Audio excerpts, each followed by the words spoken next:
ನೋಡಿ, 2 ಗೋಲ್ಡ್ ಸೀರೆ ಬಂದಿದೆ 2 ಗ್ರಾಮಲ್ಲಿ. ತುಂಬಾ ಬೆಸ್ಟ್ ಇದೆ. ಬಟ್ ಇದು ರೇಷ್ಮೆದು ಟಿಶ್ಯೂ ಅಲ್ಲ, ರೇಷ್ಮೆದ್ರಲ್ಲಿ ಗೋಲ್ಡ್ ಸೀರೆ ಯಾವ ರೀತಿ ಇದೆ ಅಂತ ತೋರಿಸ್ತೀನಿ. ನೋಡ್ಬೋದು ನೀವು, 2 ಸೀರೆನೂ ಗೋಲ್ಡ್ ಸೀರೆನ ತುಂಬ ಬೆಸ್ಟ್ ಕ್ವಾಲಿಟಿಯಲ್ಲಿ ಬಂದಿದೆ. 2Gನಲ್ಲಿ ಮಾಡಿರೋದು ಬಹಳನೇ ಚೆನ್ನಾಗಿದೆ. ನಿಮಗೆ ಈ ಸೀರೆಗಳನ್ನ ಓಪನ್ ಮಾಡಿ ತೋರಿಸ್ತೀನಿ ಎಷ್ಟು ಚೆನ್ನಾಗಿದೆ ಅಂತ ನೋಡಿ. ಈ ಸೀರೆ ಸ್ಮಾಲ್ ಚೆಕ್ಸಲ್ಲಿ ಬಂದಿದೆ. ನೋಡಿರ್ತಾರೆ ಬಹಳ ಜನ ಕಸ್ಟಮರ್. ಈ ಸೀರೆ ಇಷ್ಟ ಆಗೋಂಥವ್ರು ಈ ಥರ ಸೀರೆಗಳನ್ನ ಎಲ್ಲಾದರೂ ನೋಡಿರ್ತಾರೆ. ಬಟ್ ಈ ಚೆಕ್ಸಲ್ಲಿ, ಈ ಝರಿನಲ್ಲಿ ಇದು ನಿಮ್ಗೆ ಕಾಣ್ತಾ ಇದೆ ಅಂದ್ಕೊಳ್ತೀನಿ ನಾನು. ತುಂಬಾ ಚೆನ್ನಾಗಿದೆ ಸೀರೆ. ಮಾತ್ರ ಟಿಶ್ಯೂ ಅಲ್ಲಿ ತೋರಿಸ್ತಿದ್ರಿ ಸರ್, ನನಗೆ ಟಿಶ್ಯೂ ಅಲ್ಲಿ ಬೇಡ, ಈ ಥರ ಬೇಕು ಅನ್ನೋರು ಕೆಲವು ಕಸ್ಟಮರ್ ರಿಯಲಿ ಕೇಳ್ತಾರೆ. ಅಂದರೆ ಕೆಲವ್ರಿಗೆ ಟಿಶ್ಯೂ ಇಷ್ಟ ಆಗ್ಬಿಡುತ್ತೆ, ಕೆಲವ್ರಿಗೆ ಇಷ್ಟ ಆಗೋದಿಲ್ಲ. ಇನ್ನೊಂದು ಸೀರೆ ಇದೆ ನೋಡಿ, ಅದು ಕೂಡ ತೋರಿಸ್ತೀನಿ ನಾನು ನಿಮಗೆ. ಇದು ಕೂಡ ಅಷ್ಟೇ ಗೋಲ್ಡಲ್ಲಿ, ಇದು ಕೂಡ ಅಷ್ಟೇ 2Gನಲ್ಲಿ ಮಾಡಿರೋದನ್ನು. ಇದು ತುಂಬಾ ಚೆನ್ನಾಗಿದೆ.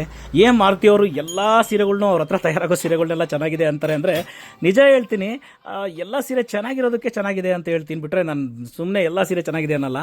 ಬಟ್ ಕಸ್ಟಮರ್ ಅಂಗಡಿಗೆ ಬಂದಮೇಲೆ ಖಂಡಿತ ನೀವೆಲ್ಲ ನೋಡಿನೇ ತಾನೇ ತೊಗೊಳೋದು. ಸೀರೆ ಚೆನ್ನಾಗಿದೆಯೋ ಇಲ್ಲೋ ನಿಮಗೂ ಗೊತ್ತಾಗ್ಬಿಡುತ್ತೆ. ನಾನು ಎಷ್ಟು ವೀಡಿಯೋದಲ್ಲಿ ನಾನು ಏನು ಹೇಳಿದ್ರು ಕೂಡ ಕಸ್ಟಮರ್ ಒಂದು ವೇಳೆ ಆನ್ಲೈನಲ್ಲಿ ಪರ್ಚೇಸ್ ಮಾಡಿದ್ರೆ ಅವ್ರ ಮನೆಗೆ ಹೋದ್ಮೇಲೆ ಗೊತ್ತಾಗುತ್ತೆ, ಇಲ್ಲ ಅಂಗಡಿಗೆ ಬಂದಮೇಲೆ ಗೊತ್ತಾಗುತ್ತೆ. ಕೆಲವು ಸರಿ ನಾವು ಭಾಳ ಜನಕ್ಕೆ ಯಾರಿಗೂ ಅದು ಕೆಲವೊಬ್ಬರಿಗೆ ನಾವು ಒಪ್ಸೋದು ಕಷ್ಟ ಆಗಿಬಿಡುತ್ತೆ. ಬಟ್ ಭಾಳ ಜನಕ್ಕೆ ನಾನು ಸೀರೆ ಕೊಟ್ಟಿದ್ದೀನಿ. 90% ಜನ ನನ್ನ ಸೀರೆಗಳನ್ನ ಮೆಚ್ಕೊಂಡಿದ್ದಾರೆ ಅಂತಂದರೆ ಅದೇ ನನಗೆ ದೊಡ್ಡ ಖುಷಿ. ಎಲ್ಲರಿಗೂ 100ಕ್ಕೆ 100 ಯಾವ ಅಂಗಡಿಯವರು ಒಪ್ಸೋಕ್ಕಾಗೋದಿಲ್ಲ, ಅನ್ಕೊಳ್ತಾರಷ್ಟೇ. ಕೆಲವು ಸರಿ ಯಾರೂ ಒಪ್ಸೋಕ್ಕಾಗಲ್ಲ. 100ಕ್ಕೆ 100 ಜನಕ್ಕೆ ನಾವು ಒಪ್ಸ್ತೀವಿ ಅನ್ನೋದು ಸುಳ್ಳು ಮಾತು. ಇರೋದ್ರಲ್ಲಿ ನಾನು ಹೇಳ್ತೀನಿ 90% ಜನಕ್ಕೆ ನಮ್ಮ ಸೀರೆಗಳು ಇಷ್ಟ ಆಗಿದೆ. ಖಂಡಿತ ಒಂದು ಸರಿ ಮಂಚಿ ಸಿಲ್ಕ್ಸ್, ರಾಜಾಜಿನಗರ ಭೇಟಿ ಮಾಡಿ.